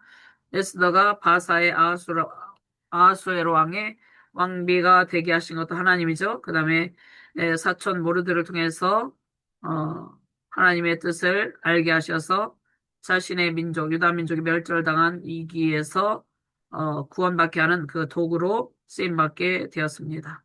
포로 신분이지만 모르드가 에스더를 통해서 흩어진 유대민족 전체가 하만의 악한 계계에서 말살되려는 그러한 이기적인 상황에서 건져주셨죠. 예루살렘 땅에 에스라가 페르시아에서 백성들과 함께 2차로 귀환하게 되죠. 그리고 성전을 짓고 예루살렘에 살고 있었는데 하나님의 율법을 제대로 알지 못하고 이방 우상 숭배의 문화 섞여 살고 있는 유대인들에게 하나님의 말씀의 법도를 가르치고 그 말씀을 준행하기로 결단하죠. 예루살렘에서 백성들 모아서 하나님의 말씀을 가르치고 부흥을 주도하고, 자, 이방 여인을 아내로 맞아 그 종교들을 나라 섞여서 구별된 살지 못하는 지도자들, 제사장들 가정에서 이방 여인들을 다시 돌려보냅니다. 이것은 이제 우상숭배 문화. 자, 이방 여인일지라도 우상숭배 문화에 물들어서 살았기 때문에, 자, 이방 여인일지라도 룻처럼 하나님을 선택하면 돌려보내지 않지만 우상숭배 문화와 이 제사장들과 구별된 삶을 살지 못하는 지도자들이 우상숭배 문화와 물들어 있었기 때문에 이방 여인들과 통혼을 해서, 그래서 이방 여인들을 다시 돌려보내는 것입니다. 63일차 느헤미야를 공부하도록 하겠습니다. 자, 느헤미야는 재건의 책이라고 그랬죠. 성벽을 재건하고 느헤미야가 3차 포로 가운데서 기환하여서 성벽을 재건합니다. 느헤미야가 중보 기도를 하고요. 느헤미야 원정, 느헤미야 권면, 건축 시도, 또 사마리아인들의 방해가 있었죠. 그럼에도 불구하고 건축을 완성합니다. 백성들을 재교육합니다. 남은 자들을 파악해서 율법 교육을 시키고 백성들이 회개하고 헌신을 결단하게 하고 예루살렘 성에 거주하는 주민들이 있고요. 성벽을 봉헌합니다. 느헤미야의 개혁이 느헤미야의 13장에 있습니다. 자, 느헤미야는 행동하는 믿음의 사람이었죠. 느헤미야는 바사의 아닥사스다 1세를 위한 술 맡은 관원이었습니다. 자, 느헤미야가 에스라가 예루살렘에 돌아간 지 12년, 그 다음에 스룹바벨 1차로 귀환했죠. 스룹바벨이 예루살렘에 돌아간 지 90년 후에 예루살렘에 대한 황폐하여서 예루살렘이 자신의 고향이죠. 예루살렘이 황폐하여서 고통하고 있다는 그 소식을 듣고 매우 마음이 아파서 근심하게 되었습니다. 그래서 기도하여서 아닥사스다 왕에게 접근하여서 예루살렘에 갈 수 있도록 허락을 받습니다. 간 이유가 무엇입니까? 성벽을 재건하고 황폐화된 예루살렘 성읍을 재건하여서 그 백성들이 예배를 회복하고 하나님의 말씀 순종의 삶을 살아갈 수 있게 하기 위해서 느헤미야가 이제 아닥사스다 왕의 총독으로 있었죠. 술을 맡은 관원이었지만 왕에게 간구하여 가지고 돌아오게 되어서 성벽을 재건하는 것입니다. 스룹바벨이 1차로 예루살렘에 황폐한 예루살렘에 기환을 하게 되었습니다. 포로민들을 이끌고 그 다음에 스룹바벨이 제단을 쌓고 성전을 재건하죠.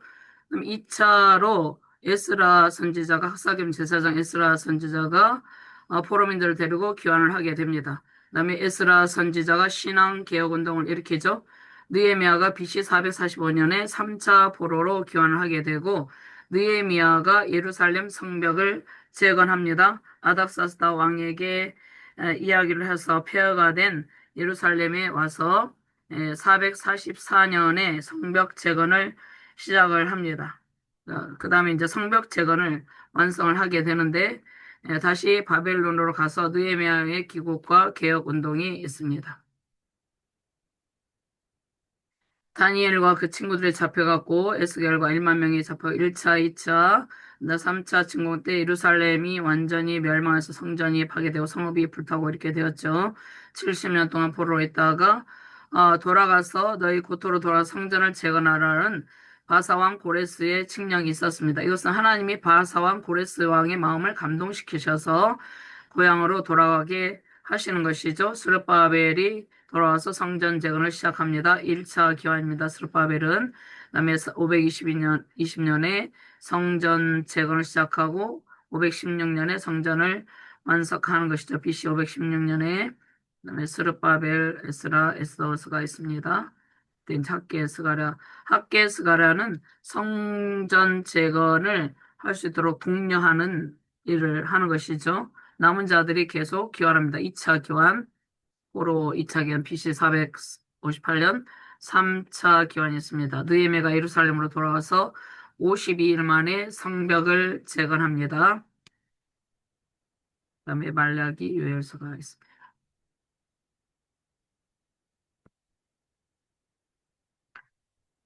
자, 이 책이 커버하는 시간은 445년에서 415년이고 느헤미야는 행동하는 믿음의 사람, 믿는 대로 실천하는 사람입니다. 지도자의 자질을 갖추는 사람이죠. 그가 황폐화된 예루살렘에 대한 소식을 듣고 행동을 했습니다. 아닥사스다 왕에게 도움을 요청하여서 예루살렘으로 돌아갑니다.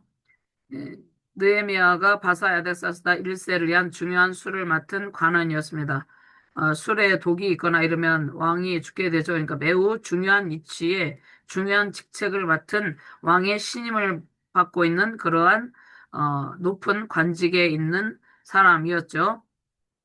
느헤미야는 에스라가 예루살렘에 돌아간 지 12년, 그리고 스룹바벨이 예루살렘에 돌아간 지 90년. 그러니까 스룹바벨은 1차 기환 때 예루살렘에 돌아왔죠. 그 다음에 2차 기환 때 에스라가 돌아왔죠. 90년이 지난 뒤에 예루살렘의 황폐한 상태에 대한 소식을 듣고 매우 마음이 아팠죠. 기도하면서 아닥사스 왕에게 접근해서 예루살렘에 돌아갈 수 있도록 허락을 받고 예루살렘의 황폐화된 상황을 다 돌아보고 난 뒤에 BC 445년에 성벽 재건을 시작하는데 방해를 받게 되는 것이죠. 성벽 재건을 시작할 때 맹렬한 반대를 받게 됩니다.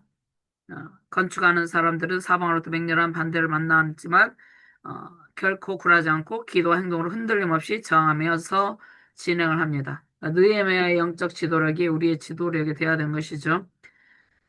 여러 가지 사회적 계획을 실행하고 성벽 건축을 완성합니다. 에스라 율법을 낭독하고 초막절을 지키고 회개 금식을 행하고 율법을 순종하겠다는 언약에 서명합니다. 예루살렘에 예루살렘에 70년 만에 돌아왔으니까 예루살렘 황폐화되고 성읍이 불타고 그들의 삶의 터전들이 다 사람이 살 수 없는 그런 상황 가운데 있었겠죠. 내 백성들이 살도록 배치하고 성벽을 봉헌하고 너무나 기뻐서 그 기쁨과 감사로 제사를 드립니다. 제 하나님께 예배 드리는 것이죠. 지금 현재로 말하면 기쁨과 감사의 예배를 드립니다. 느헤미야는 바사의 아닥사스 왕에게 다시 돌아옵니다. 돌아와서 다시 돌아오고 난 뒤에 이때가 BC 430년에 돌아와가지고 다음에 다시 두 번째로 예루살렘에 방문하여서 많은 개혁을 수행하게 되었습니다.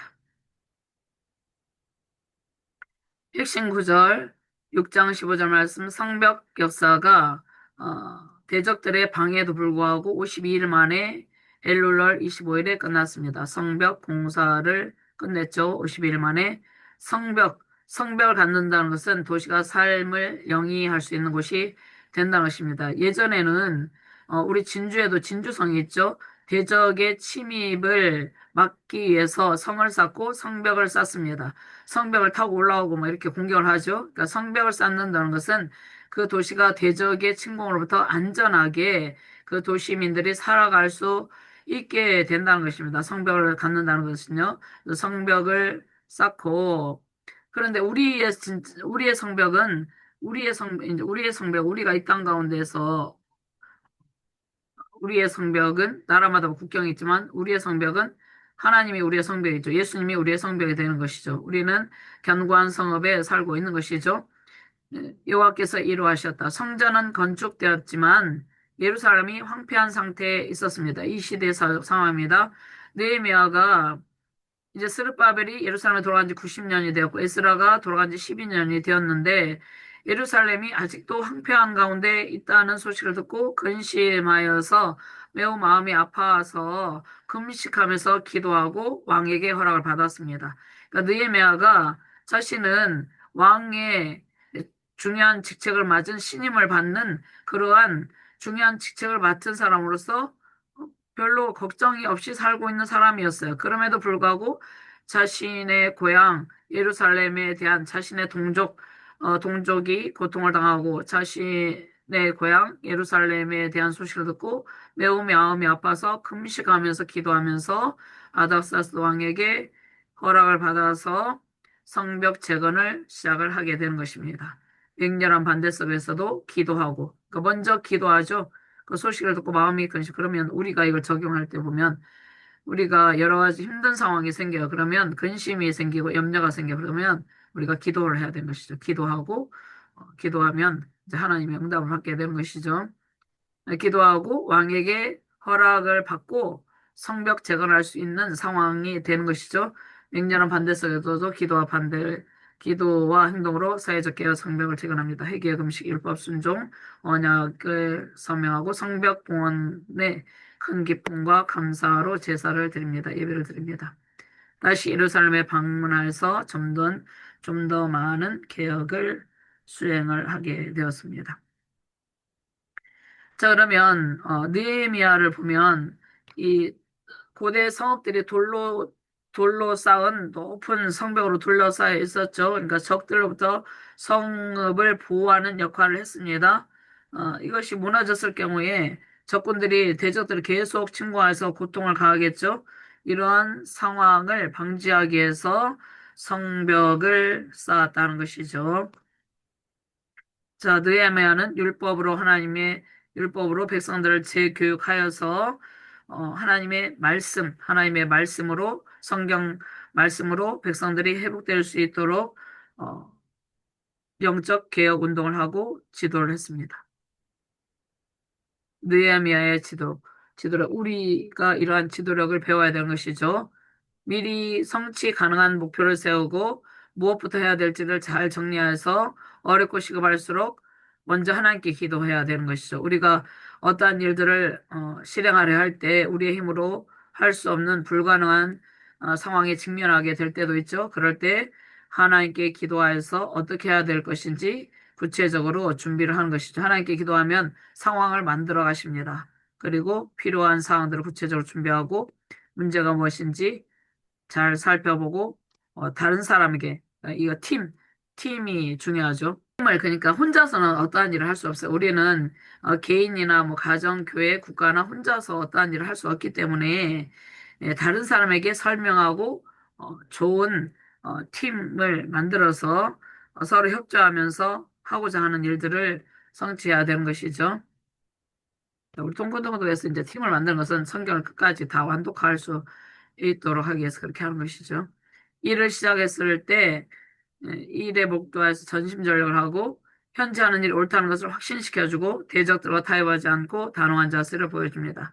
난관이 닥쳐도 낙심하지 않고 하나님을 의뢰하고 그럼 하나님의 역사하신 때까지 참고 기다리는 것 우리가 인내를 배우게 되는데요. 우리가 어떠한 일을 놓고 두고 기도할 때 응답이 즉각 오지 않을 때가 있습니다. 그리고 응답을 주셨음에도 불구하고 아직 현실 가운데는 이루어지지 않을 때가 있습니다. 그런데 하나님이 역사하시는 때까지 참고 기다려야 되는 것입니다.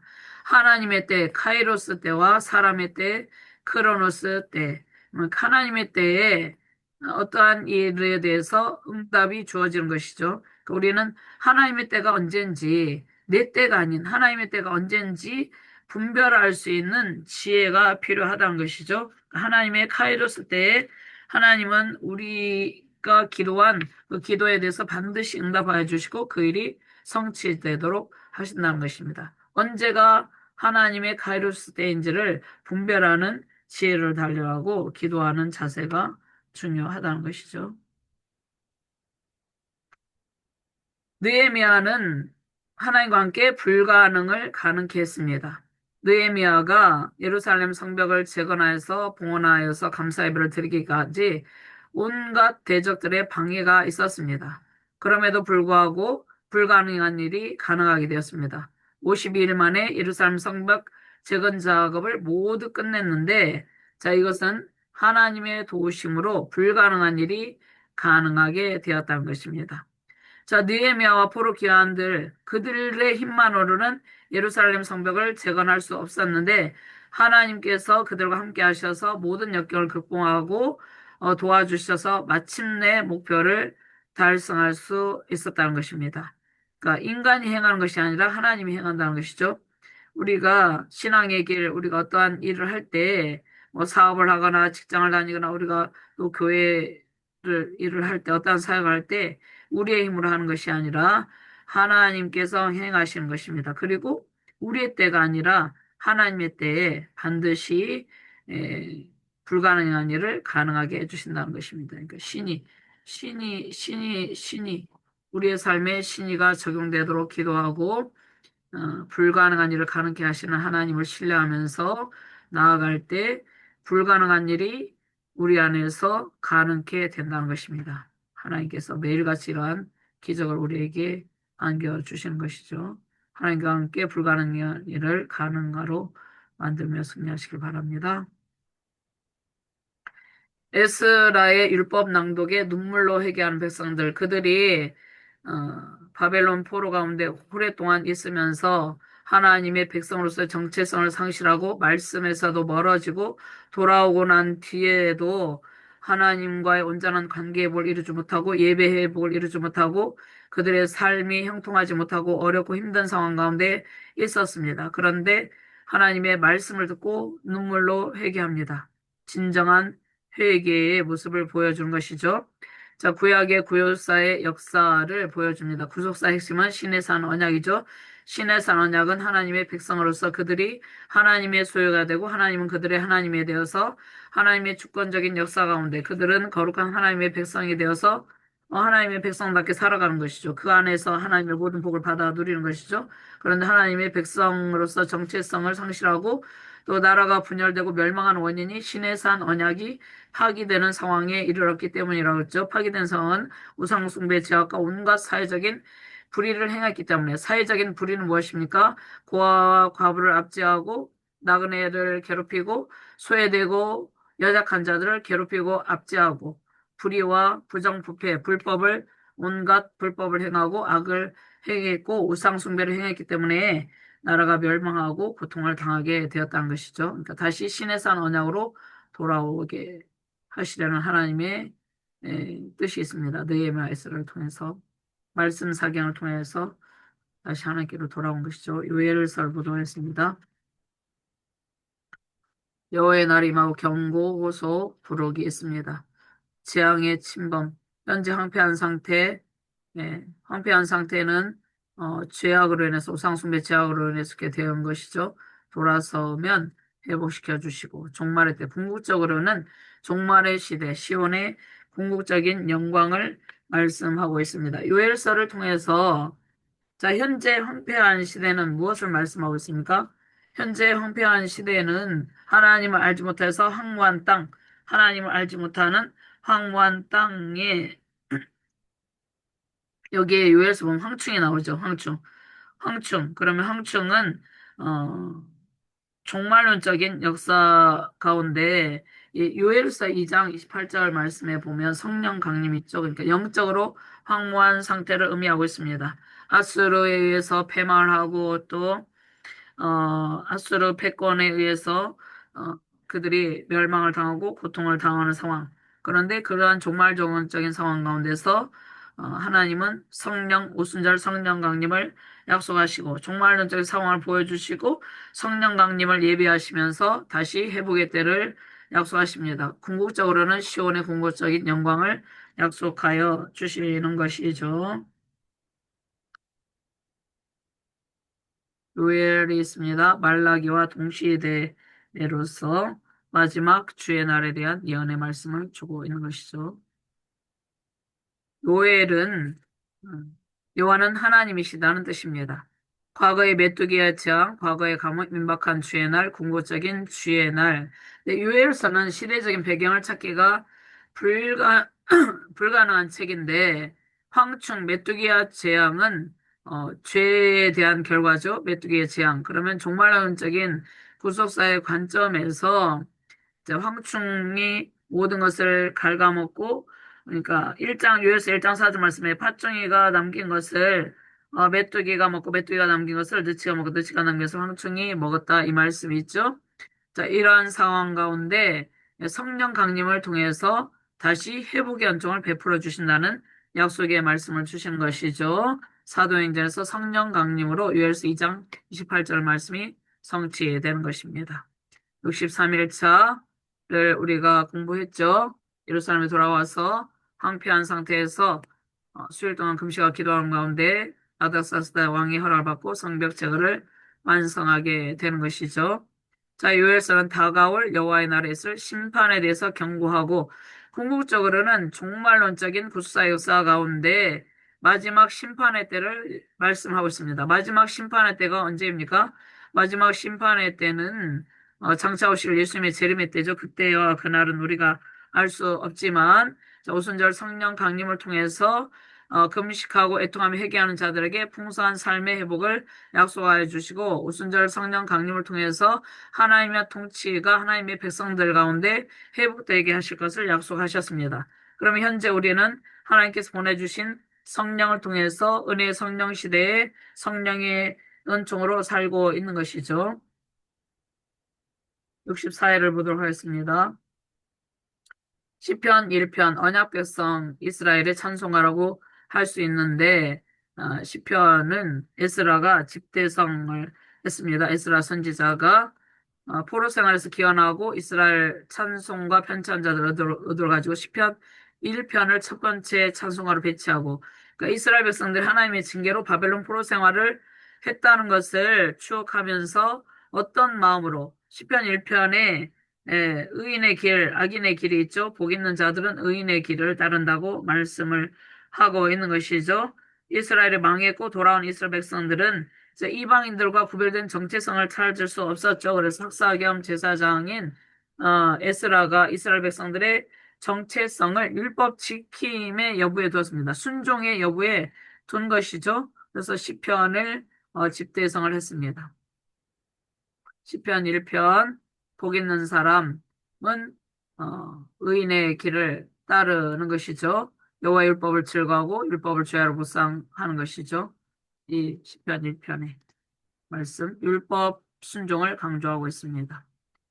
구약에 세 가지 표현이 있습니다. 내가 너로 큰 민족을 이루고 창세기 12장 2절 말씀에 바라크는 무릎을 꿇다 굴복하다 축복하다 복을 주다. 하나님 앞에 그러면 우리는 세상에 굴복하거나 굴종하면 안 되죠. 하나님 앞에 무릎 꿇고 경배해 드리는 거. 하나님 앞에 무릎 꿇고 우리가 예배 드리는 것이죠. 이것이 복이라는 것입니다. 즉 하나님과 함께함이 최고의 복을 누리는 길이라는 것이죠. 복 받는 길은 하나님께 예배하고 하나님께 순종하고 하나님께 무릎 꿇고 기도하고 늘 하나님과 동행하는 것. 이것이 하나님의 복을 받는 길입니다. 그다음에 하나님께서 주시는 복은 우리와 우리 후손들이 대대로 받게 된다는 것입니다. 토후, 좋다. to be got well, to be good well. 좋다, 기쁘다, 즐겁다. 자, 하나님께서 주신 모든 만물을 누리는 복. 어, 좋다, to be good well. 좋다는 것이죠. 그러니까 하나님께서 모든 만물 안에 충만한 복을 감추어 두셨는데 하나님께서 주신 모든 만물을 누리는 복을 약속하셨습니다. 그것을 우리 자신에게 그런데 순종할 때 순종하고 신의의 삶을 살아갈 때 명령을 지키면 우리 자신과 후손이 하나님께서 주신 땅에서 한없이 오래 살리라 이 약속의 말씀을 주시다 하나님의 복을 받게 된 것이죠. 하나님의 말씀을 따라 올바른 길을 가는 사람이 복이 있는 사람이라고 말씀하고 있습니다. 시편 1편에 신의 인생관이 있습니다. 우리가 하지 않아야 될 것, 악을 행하지 않고 죄인의 자리 서지 않고 오만 이 세 가지. 그 다음에 여호와의 율법을 즐거워하고 주야로 묵상하는 것이다. 철따라 열매를 맺고 잎사귀 싱싱하고 하느님마다 형통하게 된다는 약속의 말씀을 주셨습니다. 복 있는 사람은 여호와의 율법을 즐거워하고 그 율법을 주여로 묵상해서 신의를 이룹니다. 결과 철따라 열매를 맺고 하는 일이 다 형통하게 되고 후손들도 계속해서 하나님의 한없는 복을 받게 되고 결국은 하나님의 인정을 받게 된 것입니다. 악인들은 악인들의 길을 따르고 죄인의 길에 서고 오만한 자리에 앉아서 결과는 바람에 나는 겨와 같게 되고 의인들의 모임에 들지 못하고 악인들은 심판을 당하게 되고 망하게 된다는 말씀. 그러면 우리는 이것이 신이죠. 전체적으로 신의를 선택해야 되는 것이죠. 신의를 선택하면 하나님께 인정을 받고 우리 하는 모든 일이 형통하고 후손의 복을 받게 된다는 약속의 말씀을 주십니다. 시편 91편도 하나님을 알지 못하는 백성을 교육하고 있습니다. 예전에 코로나 때가 있었죠. 전염병은 하나님께서 주시는 재앙적 수단입니다. 그럼 전염병을 피할 길이 무엇입니까? 하나님의 말씀에 순종하고 회개하고 하나님께 온전히 돌아올 때 이러한 상황이 사라지게 되는 것입니다. 하나님의 말씀 순종을 통해서 하나님께서 우리에게 이러한 상황, 재앙이 우리에게 오지 못하게 하고 천사들 통해서 우리를 지켜주시고 하나님이 우리를 높여주시고 응답하여 주시고 우리에게 장수하고 만족하게 하고 구원을 그에게 보이를 하는도다. 하나님께서 하나님 알지 못하는 백성들에게 회개하고 순종으로 하나님의 말씀 순종으로 나오라 말씀하고 계십니다. 119편은 에스라가 저자입니다. 하나님의 율법 공부는 뭐예요? 성경 공부죠. 성경을 공부하고 성경 말씀을 통해서 백성들을 재교육하고 율법의 중요성을 강조하고 있습니다. 119편에서 성경 읽기의 필연성과 중요성을 말씀하고 있습니다. 성경 읽기를 통해서 하나님의 뜻을 깨닫고 말씀 순종의 삶을 삶으로 하나님의 복을 누리는 단계로 나아가라고 말씀하고 있습니다. 성경을 읽어야지 하나님의 뜻이 무엇인지 우리가 알 수 있기 때문에 성경 읽기 119편을 통해서 성경 읽기의 중요성을 강조하고 있습니다.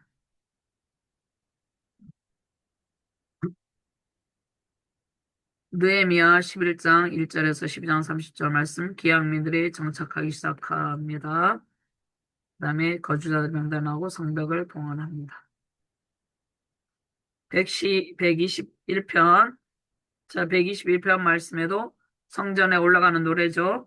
하나님이 우리를 보호해 주시고 지켜 주신다는 약속의 말씀을 주시는 것이죠. 자, 느헤미야가 특별히 12장 31절 47절 말씀에 보면 성전을 봉헌하여서 성벽을 완성하고 봉헌하여서 하나님께 예배 드릴 때 그들의 즐거운 축제 소리가 멀리까지 들어갔죠.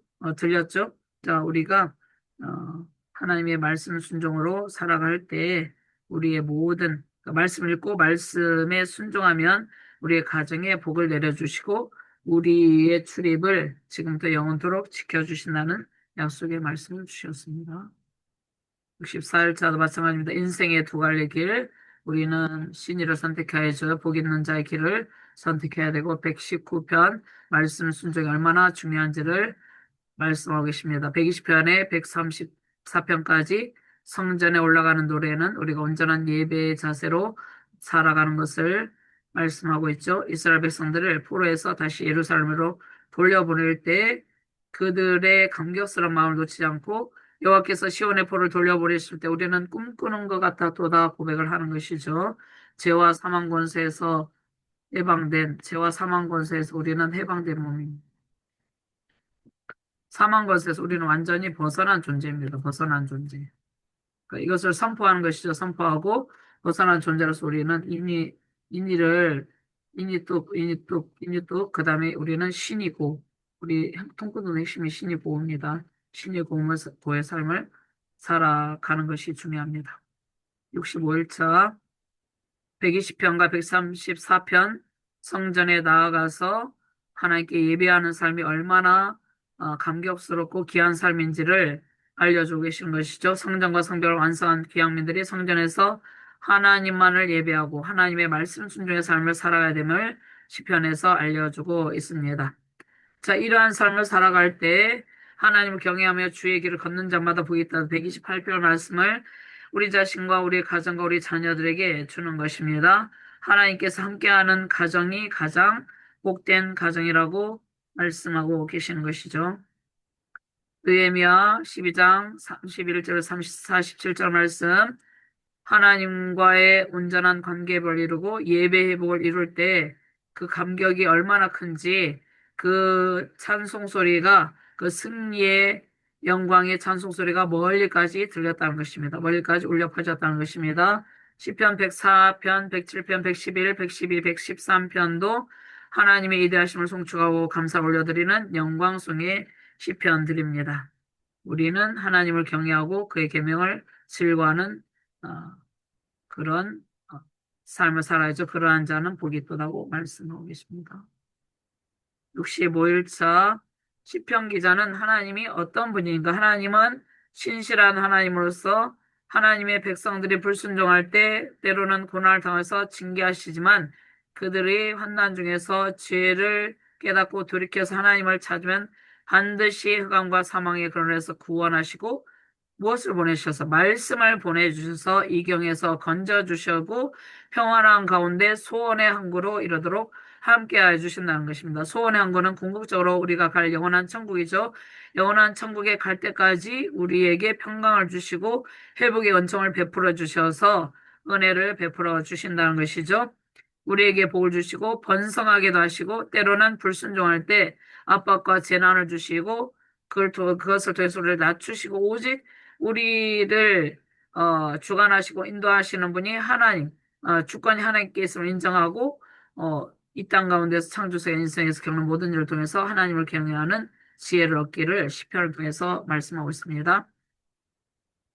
다윗을 기억하고 시온을 택하신 언약의 하나님, 그 하나님이 바벨을 보내서 다시 돌아오게 하셨습니다. 그 하나님이 하나님만을 바라는 하나님의 백성들을 속량하시고 영원히 함께 해주시는데 하나님이 우리를 속량해 주셨죠. 죄와 사망 권세에 속량하여 주시고 영원토록 우리와 함께 계십니다. 근데 하나님의 말씀을 무시하는 자들, 악인들은 흥황하는 것 같지만 그것은 일시적이라는 것이죠. 그러니까 우리는 죄와 사망 권세에서 우리를 예수님의 십자가 순환을 통하여서 우리의 죄를 속량하시고 구원하셨죠. 우리 하나님께서 우리 영원토록 함께 계시며 우리에게 하나님의 복을 주고 계신다는 것이죠. 66일차 시편에 보면 황폐한 땅을 다시 일으켜줍니다. 성벽 제거를 통해서 자, 우상의 헛됨, 우상은 냄새도 맡지 못하고 말도 하지 못하고 스스로 움직일 수도 없죠. 우상의 무용지물인 우상의 헛됨을 말씀하고 있으면서 자, 오직 하나님만이 우리의 의지의 대상임을 알려주시고 오직 하나님만이 의지할 존재임을 찬송하고 있습니다. 자, 우상들 있죠. 바벨론이 섬긴 우상, 베일, 바벨론 느보, 가나안의 아스타롯, 그다음에 모압은 그모스, 암몬은 몰렉, 가나안은 바알, 블레셋은 다곤 신을 섬겼습니다. 자, 이러한 신들은 사람들이 만들었어요. 사람들이 만들어서 아무 능력이 없는 무능한 존재라는 것입니다. 자, 심지어는 자신의 자녀를 불 가운데 태워서 어, 제물로 바치는 우상에게 바치는 그러한 악을 행했죠. 하나님의 심판을 받을 수밖에 없죠. 그런데 이 우상 숭배로 인해서 포로 신세가 되었다는 것입니다. 바벨론의 이스라엘 백성들이 남유다 백성들이 포로 신세가 되었는데 포로 가운데서 돌아와서 이제 오직 하나님만이 의지할 존재임을 깨닫고 하나님만을 찬송하게 되었다는 것입니다. 시편 115편, 135편 우상의 무용성을 말씀하고 있고 우상 숭배로 인해서 심판을 받았다는 것을 시편 말씀을 통해서 깨닫게 하는 것입니다. 오직 하나님 한 분만이 우리가 의지할 대상이고 하나님만을 의지하면 하나님이 우리에게 복을 주시는 것입니다. 그러니까 3차 포로 기한이 갖는 영적 의미, 1차 포로 기한은 성전을 통해서 성전을 재건하고 성벽을 재건하고 이렇게 하죠. 성전 재건을 통해서 하나님의 영광스러운 임재 가운데 임마를 하나님의 복을 받는 것이죠. 2차 포로 기한은 무엇입니까? 말씀 사경을 통해서 하나님과의 관계 회복. 그러니까 성경 말씀 읽고 하나님과 온전한 관계 회복을 통해서 하나님 안에 있는 모든 복을 누리는 것이죠. 3차 포로 기한은 성벽을 재건하는 것은 우리의 삶을 보호해 주시는데 구원의 생복 대신 예수 그리스도께서 우리의 삶을 보호해 주시죠. 구원받은 우리를 보호해 주시고 관계에 맺은 대로 살아가라는 약속의 말씀을 주시는 것입니다. 황폐한 땅에서 포로 가운데 돌아온 백성들을 다시 일으켜 주시고 하나님의 은총을 베풀어 주십니다. 그 하나님께 감사하며 하나님의 영광을 손축을 합니다. 66일차입니다. 이스라엘에 하나님이 얼마나 하나님의 백성들을 사랑하고 그들을 인도하시고 은혜를 베푸시는가를 그들이 회고하면서 찬양합니다. 애굽의 노예에서 해방시켜서 하나님의 방법으로 구원하시고 광야를 통과하고 가나안 땅을 기업으로 주시고 그런 하나님의 과거에 주신 은총을 회고하며 찬양합니다. 포로로 흩으셨지만 다시 70년 만에 예루살렘에 귀환하게 하여서 성벽을 재건하시고 말씀으로 신앙 개혁 운동을 일으키게 하시고 회복시켜 주셔서 하나님을 찬양하게 하십니다.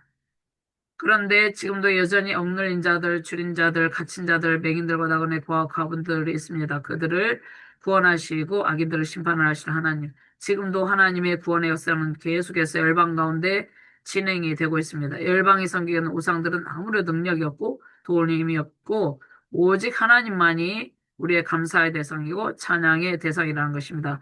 그러니까 우상 숭배 제약을 버리라는 것이죠.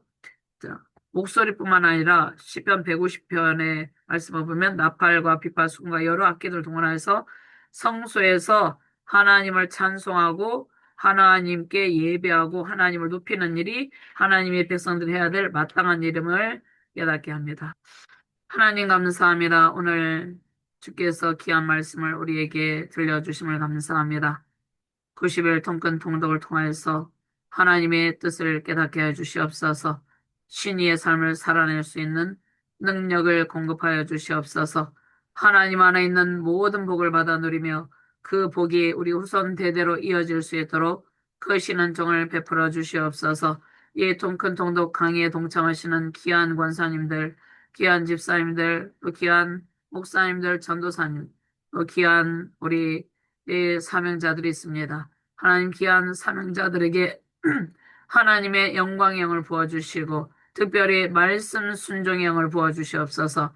순종의 지경이 넓혀짐으로 하나님의 무한하신 복의 지경 가운데서 하나님의 넘치는 사랑과 은총을 받아 누리는 능력의 사명자들이 되게 하여 주시옵소서. 감사드리며 주 예수 그리스도 이름으로 기도드리옵나이다. 아멘. 감사합니다.